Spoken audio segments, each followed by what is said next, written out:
Today we're going to take a look at my closet at some of the grafts I've done. Let me just give you a quick scan of the situation here. Sorry for the vibe of the grow light. It is what it is.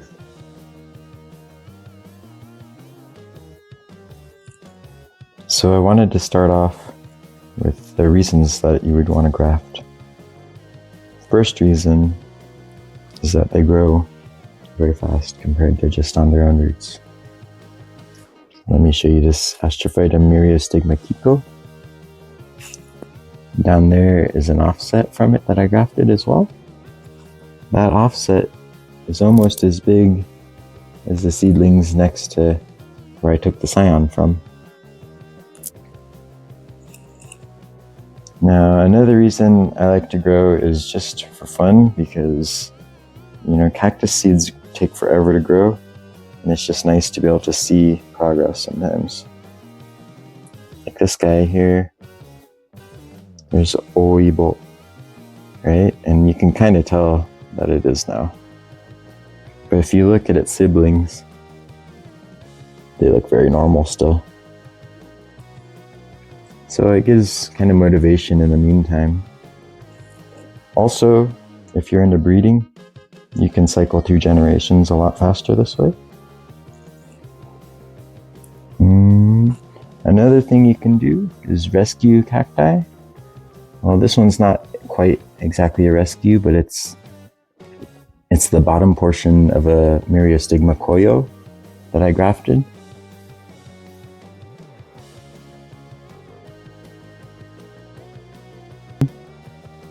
See, it's pupping a bunch. There's kind of a dangerous pup right there, actually. This bottom one that's pushing it up.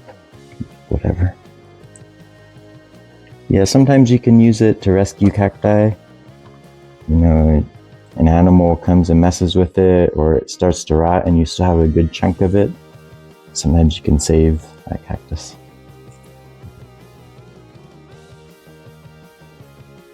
If you're talking about types of stock, and most people will tell you try Pereskiopsis, and they're not wrong. It'll grow really fast, but there's some issues with it that make me kind of not like it.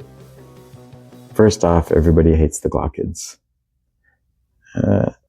Second, it's hard to keep them alive for more than 2 or 3 years. Some people will say, no, you can do it long term. That's not been my experience. And maybe they have some kind of better care or conditions. Another issue I've had is they push out so much fresh new growth that's all succulent. And that's what thrips like, greenhouse thrips, which are pretty bad pests. Because they like to eat just the newest flesh, they're kind of attracted to the scions, and they'll eat just the tippy top and make the worst little scars that grow out. I've gravitated more towards Selenicereus as a stock, and there's a few reasons. One, it grows pretty fast, so you can still have a lot of stock, and your scions will still grow pretty fast. Comparable to Pereskiopsis, but not quite as fast. They also last for years on these stalks. And I don't notice the same kind of pest issue. They'll still go for the scions, but not really the stock. Another great stock is Trichocereus. I only have these few little seedling grafts to show you, but most people will graft them to big sections of Trichocereus. And basically the bigger section you put it onto, the more it's going to help your scion to grow. They're great for long-term stock. Another great option, one of my recent favorites, is Myrtillocactus. This is another long-term stock that's easygoing. It's more of you treat it more like a desert cactus. Another type of graft stock you can use is Opuntias, prickly pear plants. This one here is a potato.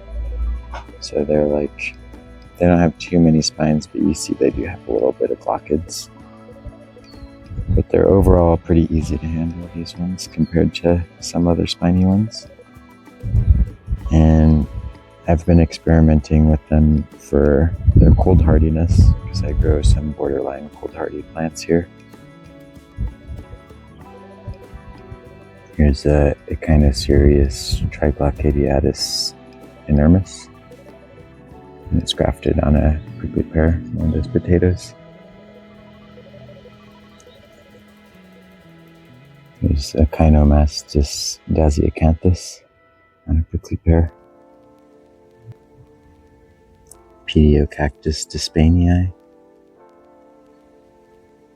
Here's an assortment of some more random grafts that I have. I didn't do them all, like this Ariocarpus. It's a Godzilla. I think it's on Echinopsis. Not super sure. And I don't even know what kind of Ariocarpus. And this one has like a Kachubianus with maybe a Godzilla or something. It's got extra big tubercles. Like, maybe give you a sense of scale with my fingers. There's a Myrtillocactus with a V-type. Got a Rebutia there, it's on an Opuntia. Bosfeldia lilliputana on a dragon fruit. There's Mammillaria humboldtii, it's a crest. And Mammillaria oruga, or caterpillar. It's a little bit stretched out, but it's okay.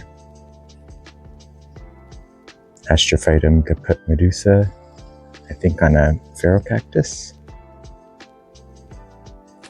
And I got Epithalantha micromeris back here, I rescued one time. Pediocactus dyspanii and Astrophytum Myriostigma koyo. I think they might both be on Polaskia chichipe. I can't really remember, but they both grow. Now here's grafts most people don't have.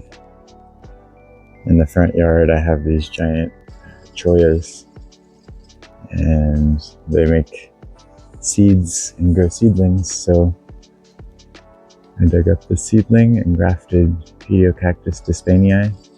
That one is a partial graft, but it's still growing. These other two are great. And then I took, probably right there, I took an arm off of that and grafted another head of Pediocactus to it.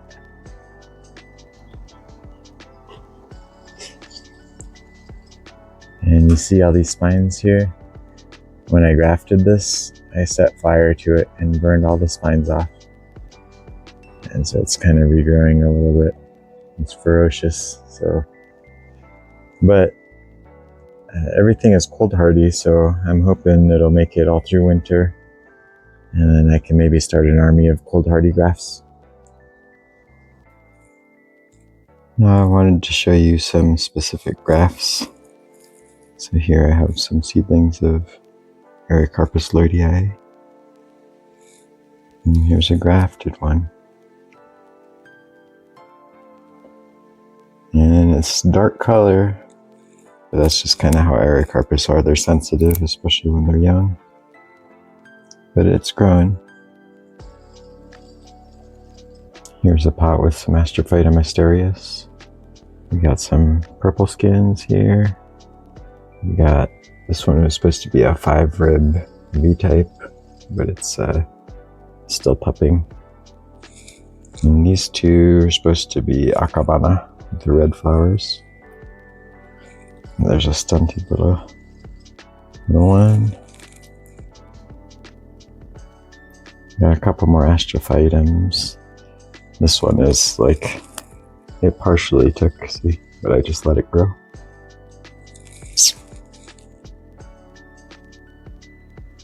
Another Pediocactus.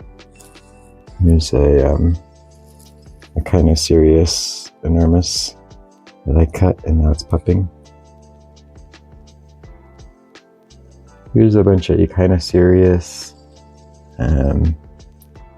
And actually, the most interesting thing here is in the middle of these three are Echinocactus texensis, and they don't seem like they like being grafted. I have ones on their own roots that are much, much bigger.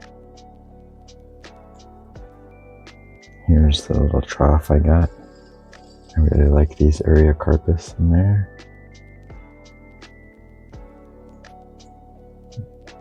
They're already starting to express individual characteristics a little bit. Got a random, I got a Rubutia muscula there. This one I was pretty happy. It's Echinocereus bocelgari. And they grow really tall and skinny, but I still managed to graft one. Lobivia ferex. Somebody sent me freebie seeds, so I just started and grafted. Trichocereus tershekii. I hear these are called leucostele or something now. And yeah, I keep this thing pretty moist usually. And so also where there's space, I'll put offsets of stuff. And it does pretty good usually. The other reason I wanted to pull this tray out is just to show you what you kind of tend to do is these offset and you just boop. Just take it off. It's no big, not even a big operation. Let's find another, there's one up here. Maybe you sometimes twist it a little bit. That one actually I twisted the whole flesh off. Yep, all good. And you just go through and you keep finding them. There's another big one. And you just take them out. And that makes sure all the growing juice is going up to your scion. I also wanted to share my little propagation pot. It's like a takeout container that's pretty shallow, but I keep kind of a moist media in there, and actually I just throw in pups of random stuff. I thought about doing a video of just taking this thing apart and seeing what's in there.